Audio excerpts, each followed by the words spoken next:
Saudações dermatológicas.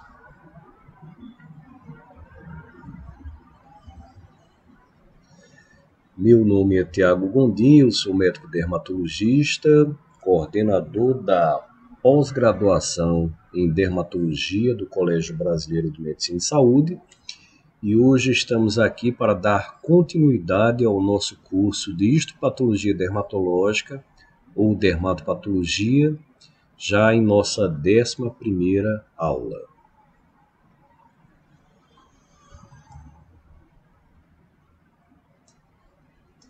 Então vamos às considerações iniciais. Este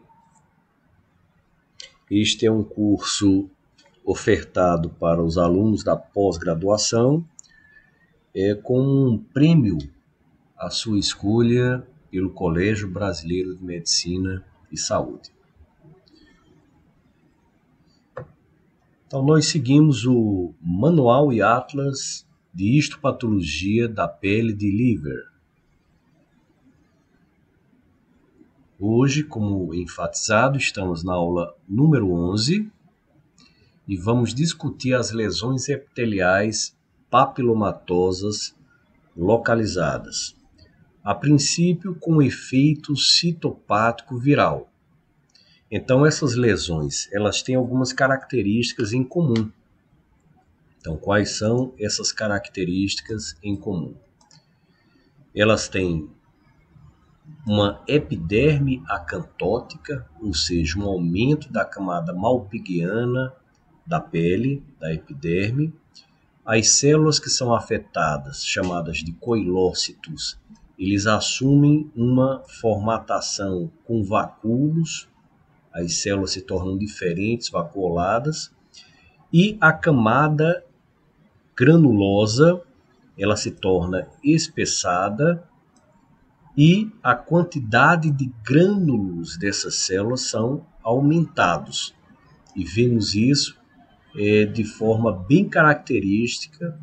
Nós vamos ver a princípio nas células da parte superior da camada malpighiana e em algumas patologias desde a face mais baixa da epiderme também isso pode acontecer.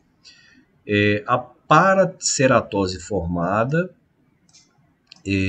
acontece em colunas altas quando da epiderme espessada. Então vamos à primeira patologia, que é a verruga vulgar. Então a verruga tão conhecida por nós, dermatologistas, e que é uma patologia provocada pelos HPVs, os vírus do papiloma humano.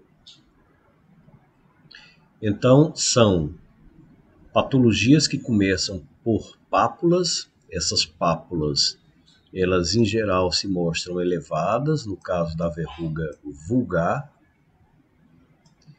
Elas são circunscritas, muitas vezes são únicas, muitas vezes são múltiplas, e que podem, inclusive, no caso da verruga vulgar, coalescer. Elas mostram pápulas firmes. As superfícies dessas lesões são superfícies hiperceratóticas, ou seja, com aumento da camada córnea, e temos um movimento de papilomatose. Então, veremos que, além das pápulas, na clínica nós teremos na histologia a formação papilomatosa. Como informado, elas podem ser isoladas, elas podem ser em grupo e acometem principalmente as faces dorsais dos dedos e a face dorsal das mãos. Então vejamos algumas fotografias. Aqui nós temos uma pápula, que é uma pápula firme, endurecida. Essa pápula tendo ali o seu teto, a sua cobertura, como estrutura verruciforme, de forma verrucosa. Aqui vemos alguns pontos de trombose vistas ali na papila, vasos trombosados. E essa verruga ela pode inclusive sangrar. No sangramento, ela facilita a autoinoculação do vírus com o aumento do número de lesões. É o que chamamos de pseudokibne. Na realidade, não é um kibne real, é um processo de autoinfecção. Acometendo o dorso dos dedos, dorso da mão, são as regiões principalmente acometidas. Temos aqui uma pápula com o teto verrucoso. E na histologia nós temos alguns pontos importantes. Então, como falamos anteriormente, a acantose é importante nessas patologias. Nós temos um movimento de cristas alongadas, as cristas são alongadas, e na periferia das lesões, na periferia, essas cristas são dobradas para dentro, né, num processo de arborização. Então termina que parece ali com a formação de uma árvore, porque essas cristas elas se dobram para dentro. Então, cristas alongadas, dobradas para dentro. Temos focos de células vaculados, essas células que são atingidas, que são infectadas, elas formam focos de células vaculados, localizadas no extrato malpighiano superior. Então, na verruga vulgar, é interessante notar que essas alterações elas ficam mais focadas na parte superior do extrato malpighiano e também na camada granulosa. Então, essas células vaculadas são chamadas de células coilocíticas. Células coilocíticas são células vaculadas que acontecem mais nas camadas mais superiores. Então, na parte superior da camada espinhosa e na camada granulosa. Observamos também fileiras verticais de células paraceratóticas. Então, vamos ver em fotografias essas fileiras verticais de células paraceratóticas.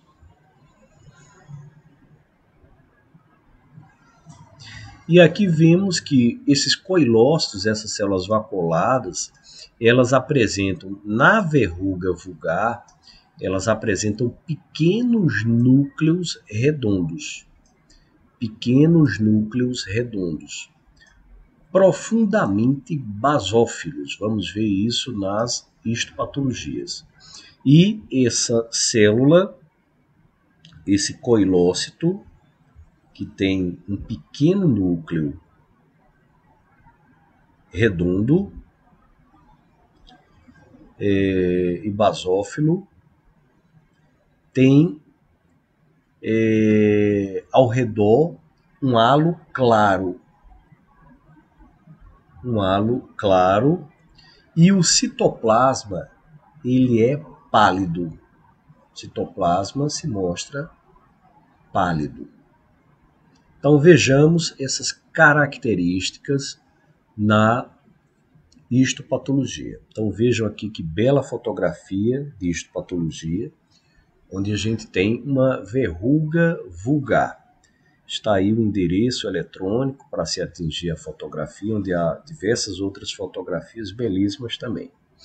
Então nós observamos aqui, a princípio, essa parte mais eosinofílica, que é a derme, e aí nós temos acima da derme, nós vamos ter a camada epidérmica. Então acima dessa linha vermelha, nós temos a epiderme e abaixo nós temos a derme.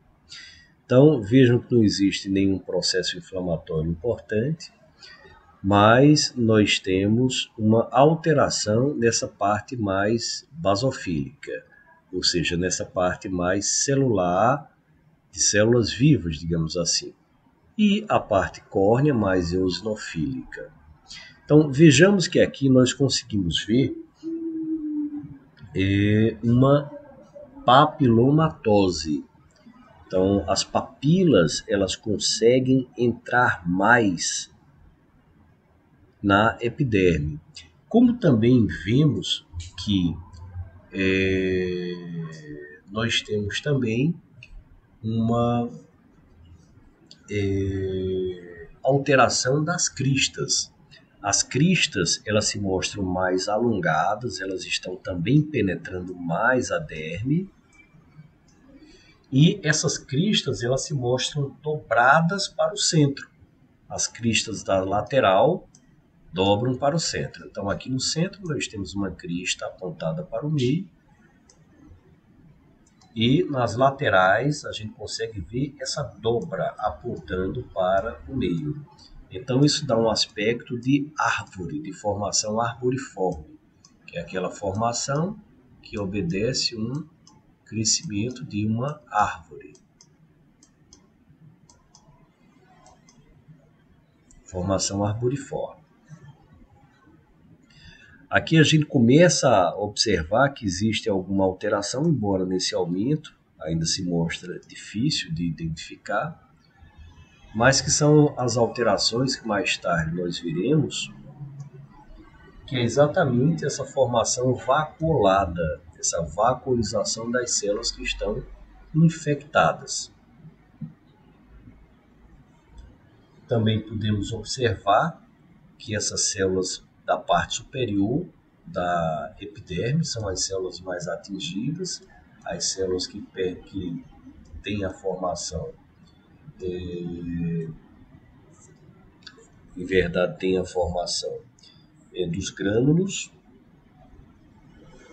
Então, nós conseguimos ver mais alterações nessa parte superior da camada malpighiana, da camada espinhosa e da própria camada granulosa. Observamos também, pelo próprio padrão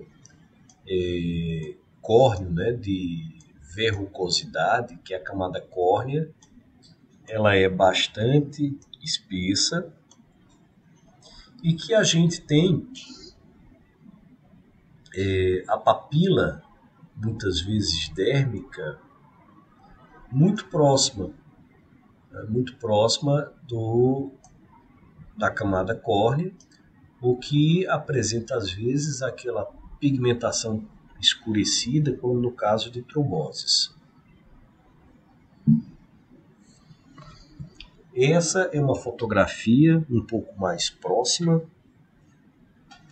onde nós já conseguimos observar acúmulos de células vaculadas, né? Células vaculadas com um núcleo pequeno, basofílico, citoplasma claro, pálido, por conta desses vacúolos. Observamos aqui uma nítida acantose. Então, a camada espinhosa é uma camada que tem ali uma estrutura maior que o que seria normal. As cristas epidérmicas dobrando ao centro.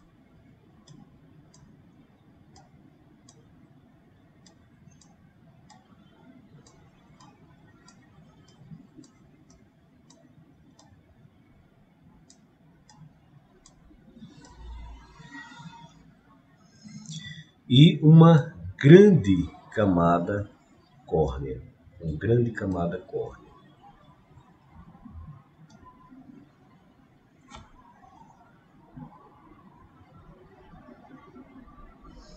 Onde nessa camada córnea observamos fileiras verticais paraceratóticas. Então ainda vimos aqui muitas células aqui nucleadas a princípio.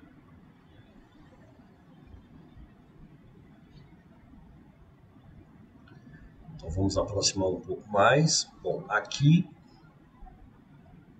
nós conseguimos ver essas fileiras paraceratóticas verticais. Essas células, elas entram na camada córnea ainda com a nucleação. Então temos um processo de paraceratose. E aí observamos bem esse processo de infecção das células queratinocíticas. Então temos aqui células com núcleo pequeno, basofílico, e ao redor um citoplasma claro.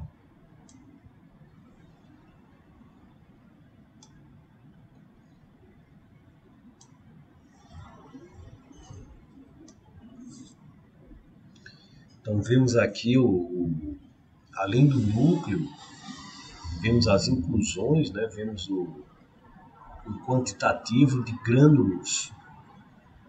Então conseguimos ver grânulos nessas estruturas.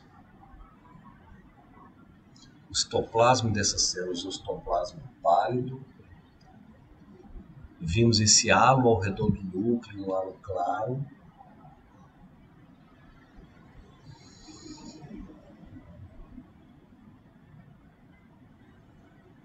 Dentro desse processo de acantose. Uma aproximação maior, onde a gente vê o citoplasma claro, o núcleo basofílico,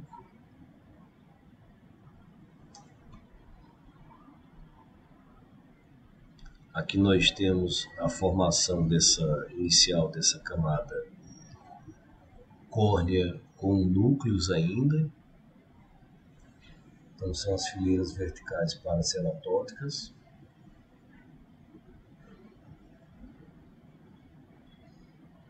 A vacuolação dessas células é importante achado que fala sobre essa infecção do queratinócito.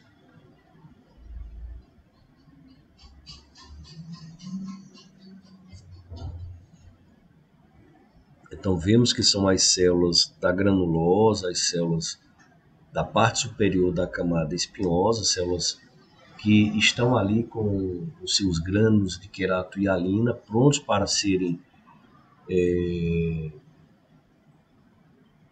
utilizados na formação do envelope corneificado.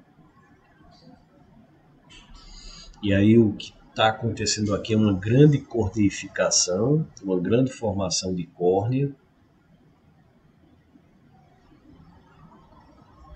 Então vejam o núcleo basofílico, diversos grânulos na célula, num citoplasma pálido,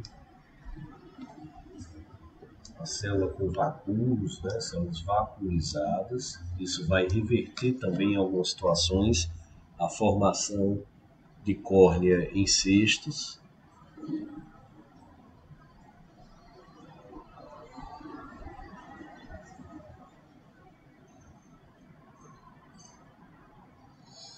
Aqui temos uma outra fotografia mostrando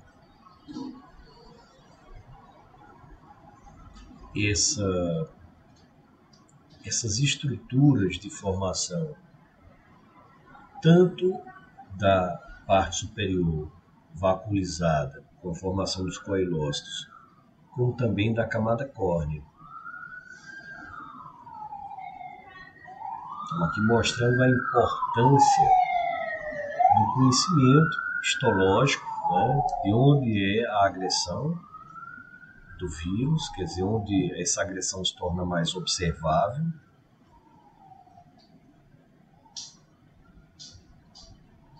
Então, o núcleo celular basofílico,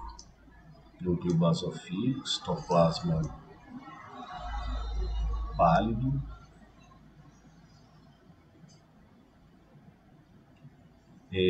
As inclusões, elas já se mostram aqui eosinofílicas. A gente vai ver em outras formatações de verrugas a importância dessas inclusões eosinofílicas, aqui núcleo basofílico.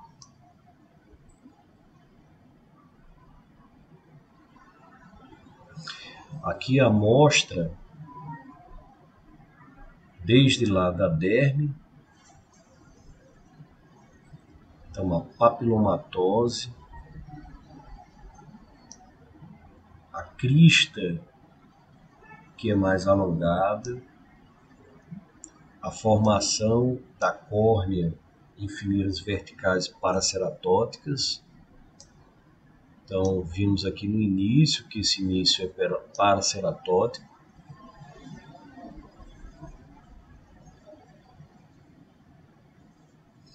Mais uma outra bela fotografia do site Web Pathology, onde observamos a presença dessas células coinocíticas, células vaporizadas, com grânulos, células que aumentam o seu tamanho e que vão formar fileiras verticais paraceratóticas e produzem uma hiperceratose.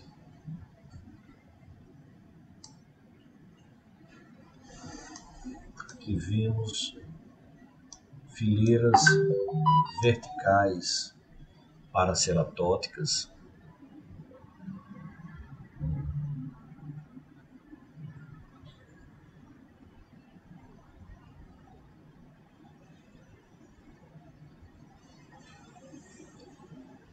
Então aqui bem marcado a derme,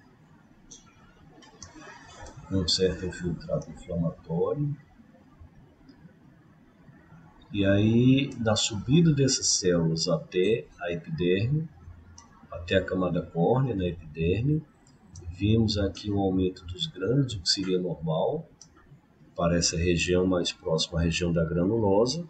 E aí começamos a observar células vacuoladas.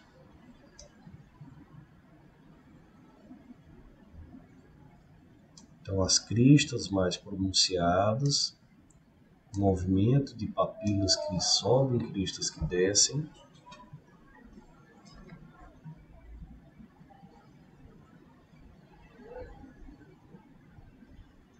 Então, a dobra dessas cristas ao centro, nesse movimento arboriforme. A formação de estruturas verrucosas.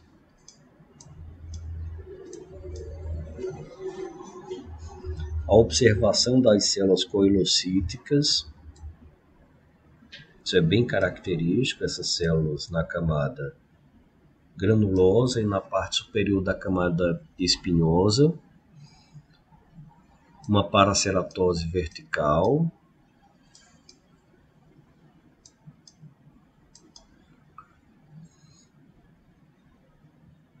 Então vamos a um pequeno resumo sobre a verruga vulgar. Então são pápulas da cor da pele normalmente, podem ser únicas, mas também podem ser agrupadas. São em geral bem circunscritas. As cristas epidérmicas são alongadas na periferia da lesão, apontam para o centro, formando esse movimento arboriforme.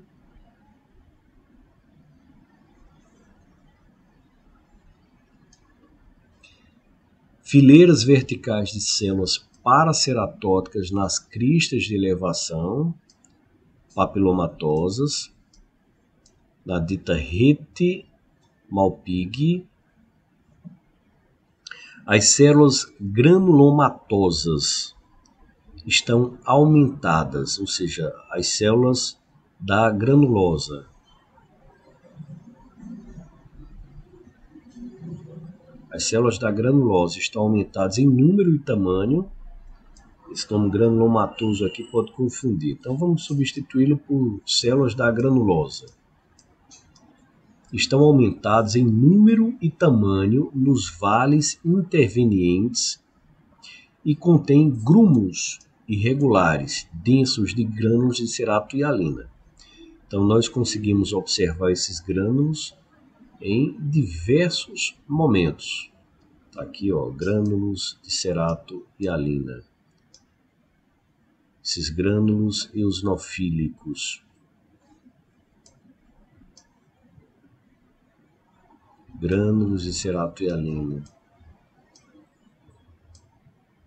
Aqui mais basofílicos.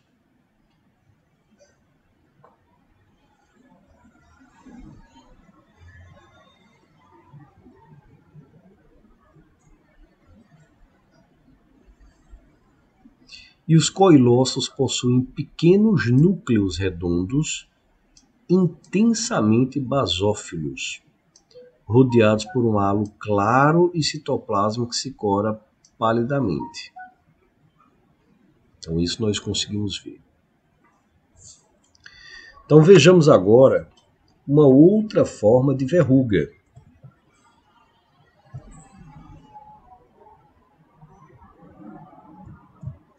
Vejamos agora, aqui ainda a verruga vulgar, a última fotografia. Núcleos bem basofílicos, pequenos. Aqui a célula, né, com halo ao redor. Célula que se cora mais palidamente.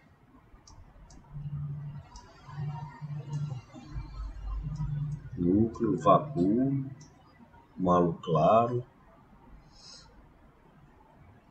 Que nós conseguimos ver essas formações celulares.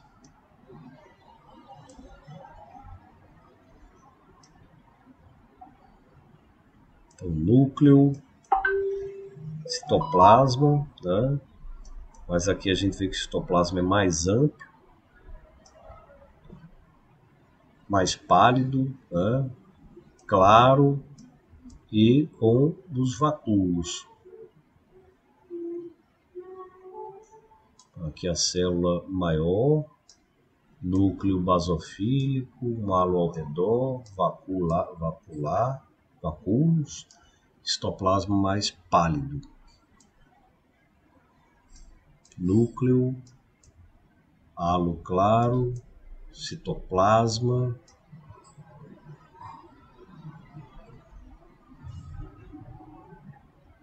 núcleo. Aqui a gente marca o citoplasma aqui, mas esse citoplasma é mais amplo.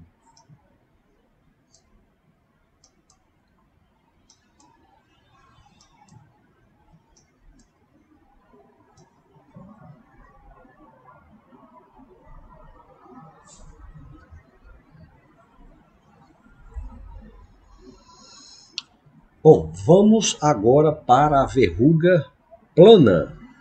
Verruga plana. Então a gente vai ver muita similaridade, né?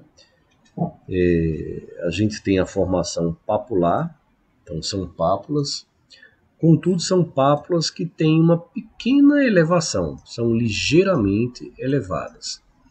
São achatadas, lisas. Uma característica interessante delas é a hiperpigmentação, então ela pode ser hiperpigmentada. Afetam geralmente face, muito comum em crianças na face, e dorso das mãos. E podem ter quadros extensos, com grande movimentação e grande aparecimento de lesões. Vejamos algumas fotografias. Então vejam aqui que diferente da verruga vulgar, o seu teto não é verrucoso, é um teto liso. Já ali tentando uma verrucosidade, mas é liso.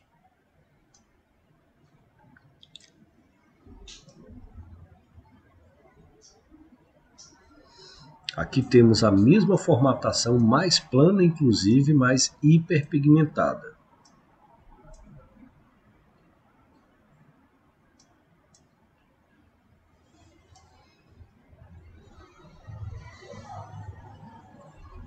Mesma formatação.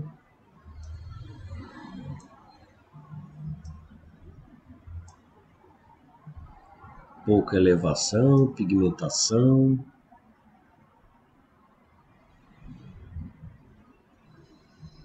Aqui nós temos pápulas menores, um pouco mais elevadas, mais espiculadas.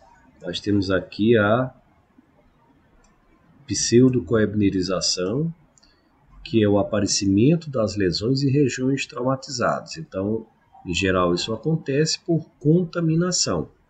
O sangue aqui, ele pode ter levado contaminação. A lesão, a erosão pode ter levado contaminação aos queratinócitos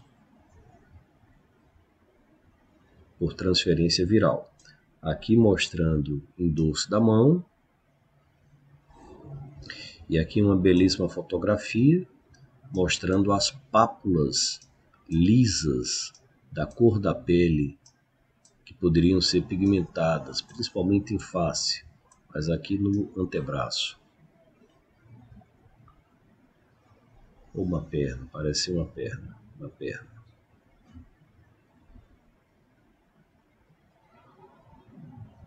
Então, na histopatologia, nós temos também um processo de hiperceratose, como acontece na verruga vulgar. Contanto, essa hiperceratose, ela é menos pronunciada. Ela não tem, menos pronunciada eu diria porque não existe aquele processo de papilomatose tão importante. Então nós temos inclusive uma acantose, mas essa acantose sem uma papilomatose, ou com um leve alongamento de cristas epidérmicas. Então não tem a papilomatose, mas pode ter um leve alongamento das cristas epidérmicas. Característica importante é não ter a paraceratose, então não tem paraceratose, ou isso não é importante, e não tem a papilomatose, ou isso não é importante. O processo de vacuolização é difuso na parte superior da camada malpighiana e granulosa, da mesma forma que a gente vê na verruga vulgar, e as células podem estar aumentadas em até o dobro. As células estão aumentadas em até o dobro. Os núcleos das células afetadas, ou seja, as células vacuoladas, estão no centro da célula e são basofílicos, como vimos também na verruga vulgar. Então, núcleo central e basofílico.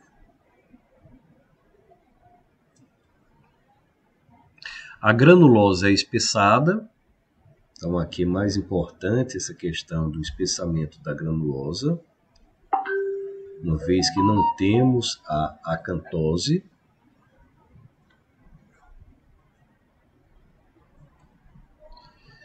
E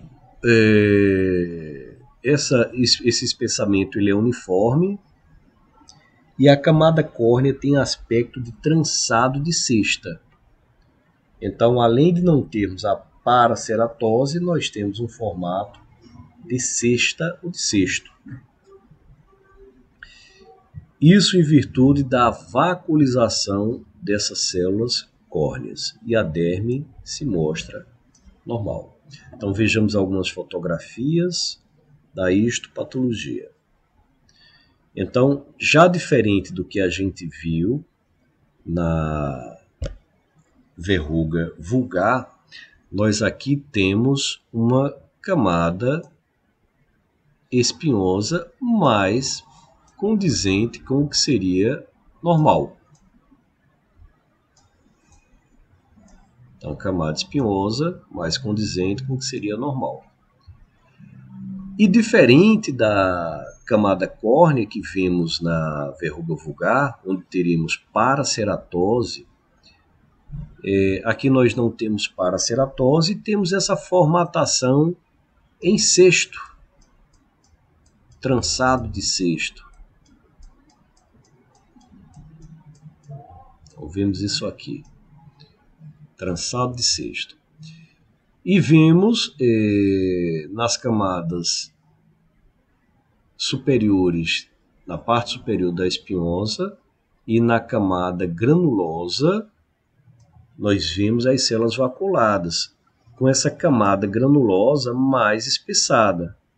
Camada granulosa mais espessada. Já conseguimos aqui ver esses núcleos mais centrais nas células vaculadas, núcleo basofílico.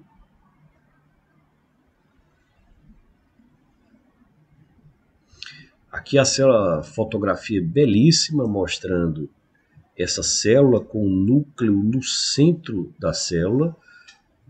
Claro que a gente está vendo aqui o vacúolo, esse vacúolo ao redor formando um halo claro.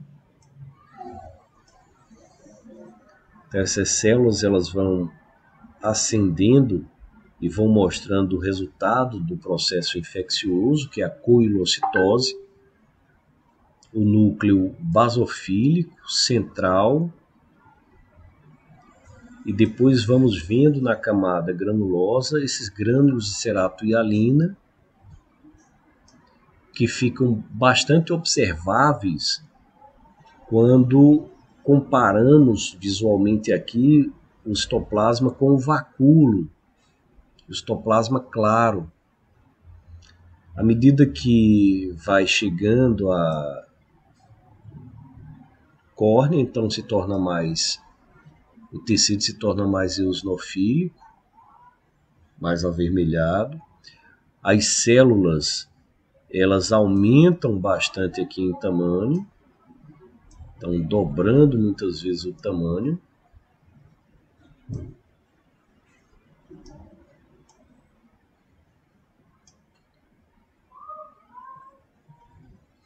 Não observamos paraceratose e observamos esse aspecto em cesto ou em cesta, granulosa espessada.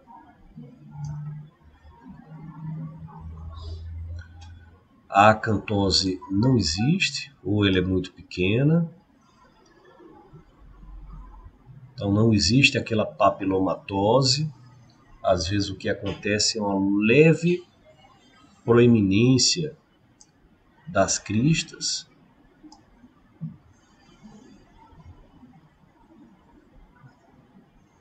Aqui numa fotografia mais aproximada.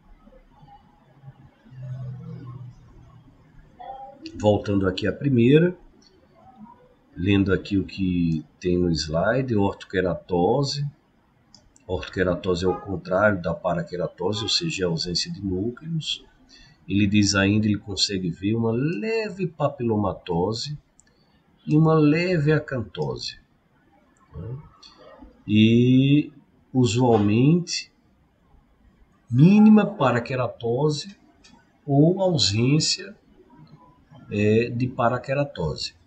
Então a gente discutiu inicialmente que não haveria paraqueratose, mas esse autor viu uma leve ou uma mínima paraqueratose ou ausência de paraqueratose, vê às vezes uma leve papilomatose ou uma leve acantose. Aqui já mostra a hipergranulose e os coilócitos numerosos na parte superior da epiderme. E nessa última fotografia, dessas três, ele informa que a regressão da lesão pode ser acompanhada por uma resposta linfocítica e apoptose de queratinócitos. Aqui o que nós vemos na fotografia são as células coilocíticas, vaculadas, com núcleo central, basofílico, as vaculações, a córnea em cestos, e o grande quantitativo de grânulos nessa parte superior da camada espinhosa e da própria camada granulosa.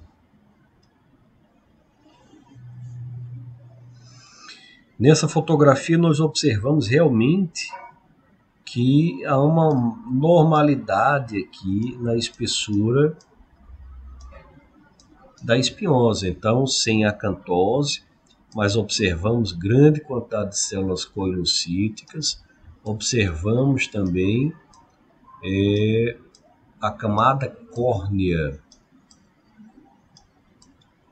em cesto, a normalidade da derme.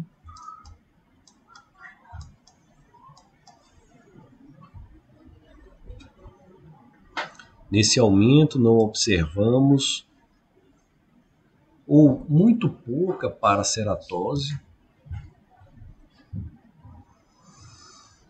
As células coilocíticas vacuoladas com núcleo basofílico central. Aumento da camada granulosa. Ausência de papilomatose, aqui não vimos nem aumento de cristas.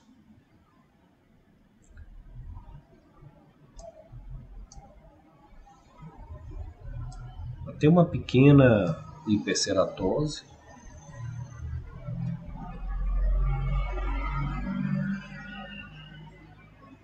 As células da granulosa elas ganham em tamanho em relação às células da espinhosa, se tornando até 2 vezes maior. A gente consegue ver aqui.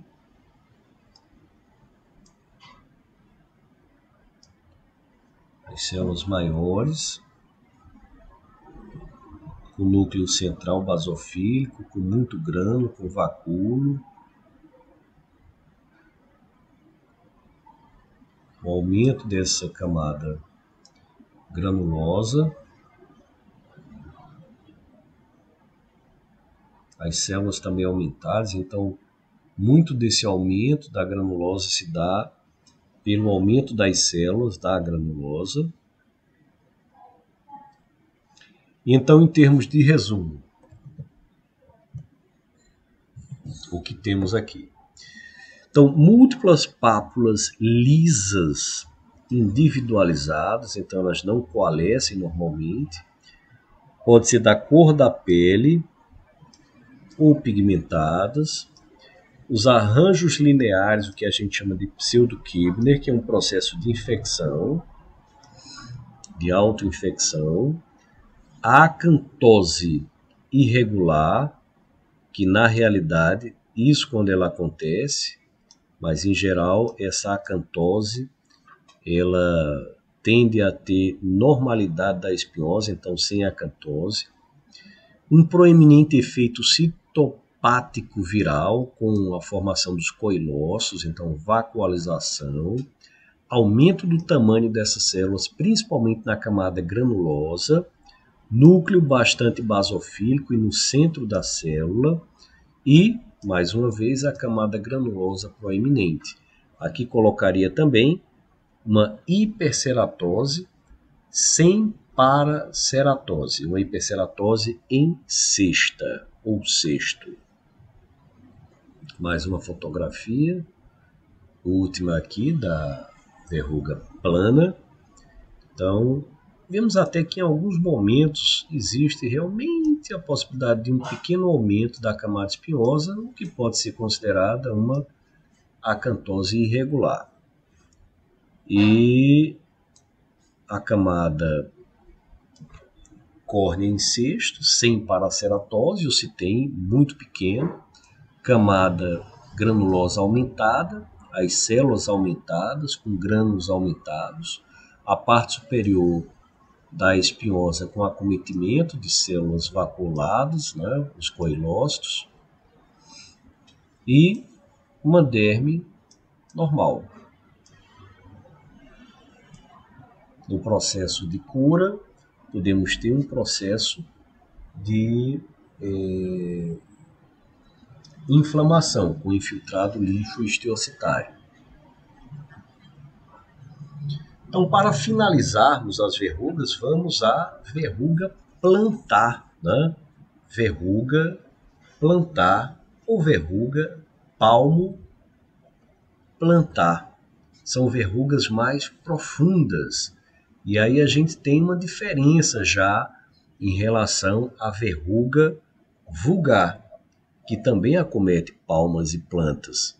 A diferença é que essa verruga vulgar, elas coalescem mais, elas são mais superficiais, elas tendem a apresentar, inclusive, o processo de vegetação, de verrucosidade, melhor dizendo, mais facilmente. Então, essa verruga palmo-plantar, inclusive, ela tem a formação pelos HPVs diferente. Geralmente é causada pelo HPV1, enquanto a verruga vulgar pelo HPV 2 e 4. Ela também é conhecida por mirmécia, né, que é o formigueiro, ou verruga de inclusão. Então, essa é uma verruga que fica mais protegida, fica mais profunda, de difícil tratamento, inclusive. É uma verruga que, em geral, vem associada à dor e a uma região mais inflamada, às vezes com inchaços, com vermelhidão. Podem ser múltiplas, sim, mas não coalescem, como no caso das verrugas em mosaico, que é a verruga vulgar. Podem até ter uma proximidade, mas esse processo de coalescência é mais comum com as verrugas em mosaico. Então, essas verrugas em mosaico, causadas pelo HPV 2 e 4, são verrugas vulgares.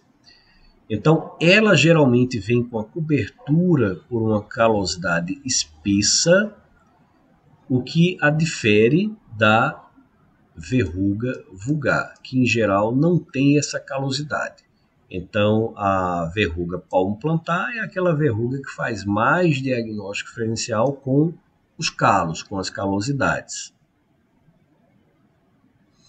Então, aqui a gente não tem a visualização, embora aqui pareça ter um pouquinho, mas não temos aquela visualização de verrucosidade.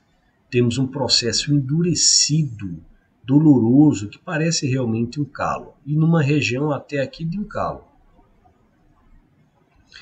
Aproximando, nós podemos ver que existe ali uma massa acima da verruga, uma massa de camada córnea, formando uma calosidade. Então, é óbvio que não teríamos uma formação de calos dessa maneira, então, quando são múltiplas, facilita o diagnóstico, mas quando ela é única, fica mais difícil de fazer o diagnóstico diferencial com calo. Aqui a gente tem as verrugas ainda em separado. Podemos dizer que existe uma certa coalescência, mas não da forma da verruga em mosaico, que é essa verruga que a gente consegue ver bem a verruga, a vegetação, a verrucosidade. Elas coalescem bastante. Não temos aquela massa queratinosa acima, né, geralmente. O que torna essa verruga, inclusive, mais fácil de ser tratada. É como se houvesse uma superficialização do quadro.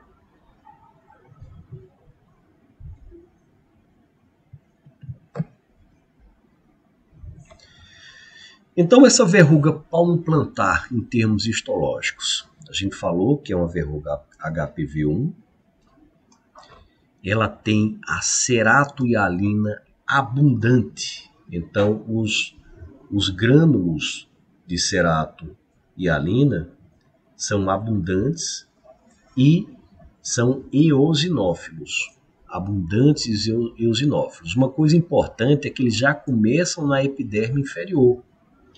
Então, eles acometem já a epiderme mais cedo, lá embaixo.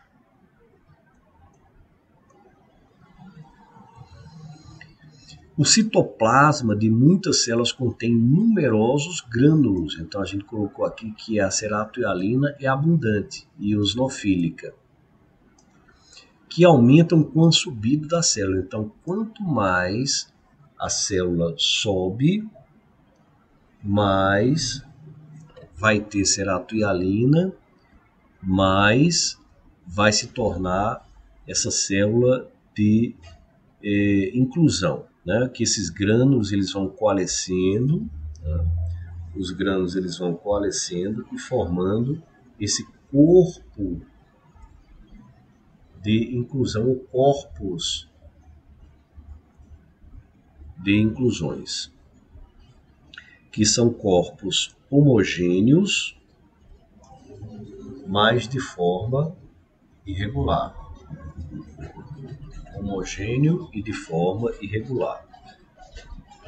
Algumas células do extrato córneo, ou seja, algumas células da camada do extrato espinhoso, melhor dizendo, ou seja, algumas células da camada espinhosa superior, têm núcleos vacuolados, ou seja, além do citoplasma, o núcleo é vacuolado e contém um pequeno corpo de inclusão eosinofílico intranuclear.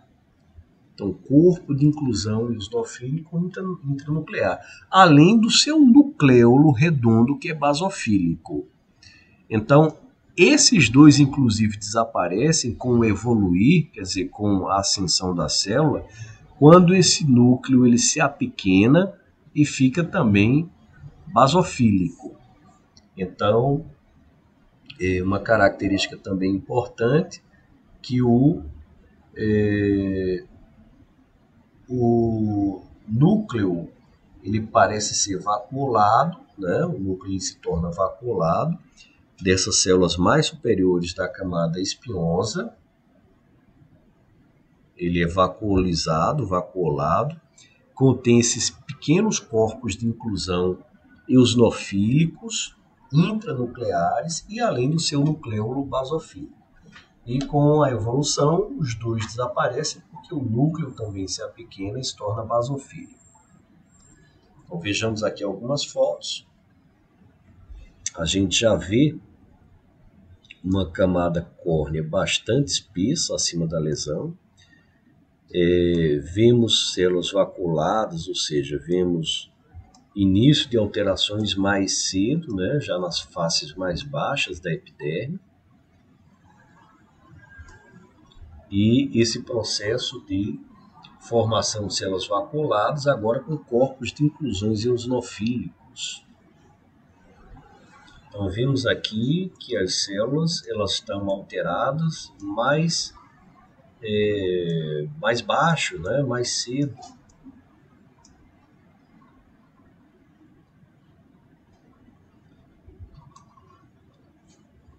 Ainda aqui nas partes superiores encontramos mais células vacuoladas.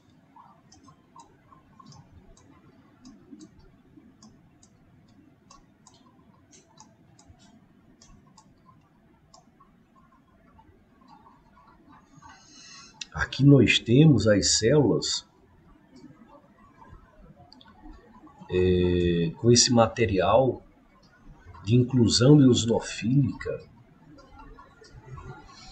esses grânulos que vão se juntando, formando os corpos de inclusão. E você vai poder encontrar também em alguns núcleos material eosinofílico e o nucleolo. Material eosinofílico e o nucleolo. Nos núcleos, está aqui o núcleo celular, o material de nucleolo, material eosinofílico, que depois desaparecem. Depois desaparecem quando essas células elas têm uma involução do seu núcleo. Então temos bastante material, material ceratoialina, existe um aumento, esse material ele é eosinofílico. Aqui nós temos inclusive uma formatação mais basofílica, mas eles vão se tornando eosinofílicos.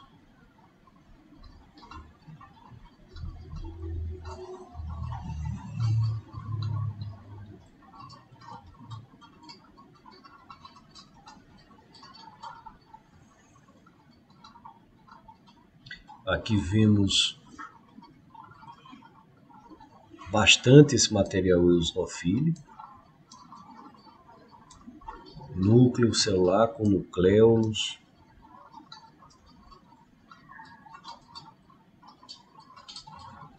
Aqui ainda pigmentos eosinofílicos e basofílicos.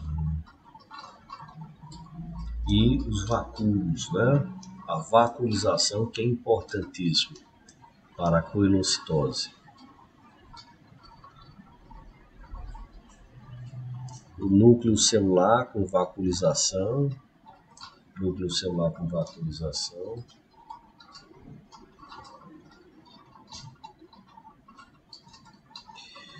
Então, em resumo, essas lesões são nódulos hiperceratóticos mal definidos e dolorosos. Dolorosos porque aquele material termina se tornando ali um corpo endurecido que machuca a derme, né, os terminais nervosos. A papilomatose e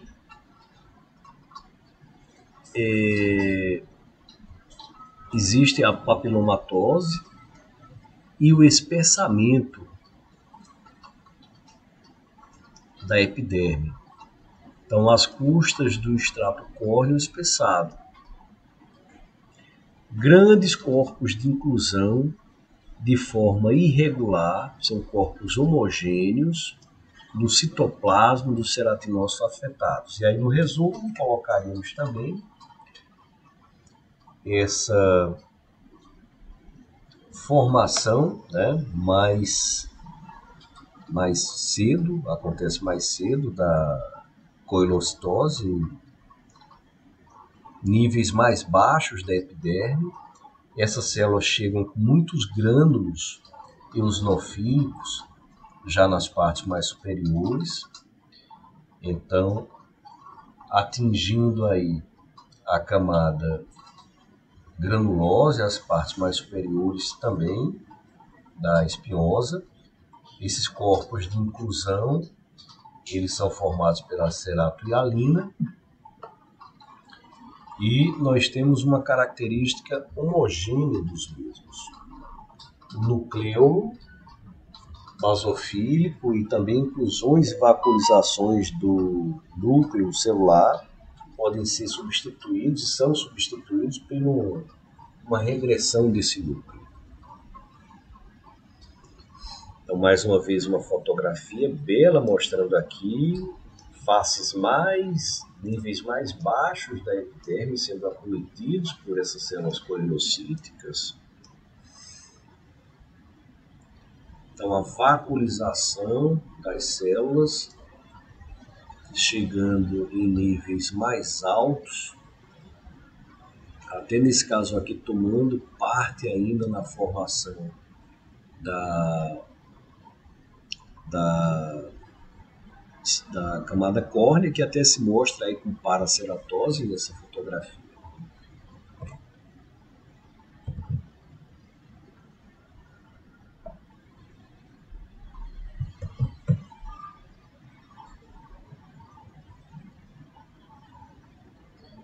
Bom, então, gente, próxima aula tem mais, veremos algumas outras lesões. Agora vamos partir para condiloma acuminado e outras patologias. Espero ter ajudado na formação e no pensamento histológico com essa aula de número 11.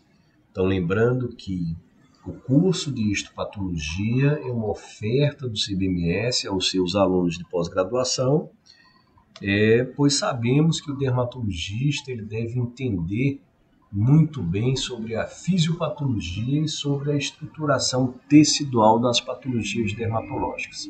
Isso nos ajuda muito a fazer os diagnósticos diferenciais. Saudações dermatológicas. Meu nome é Tiago Gondim e me despeço até a próxima aula.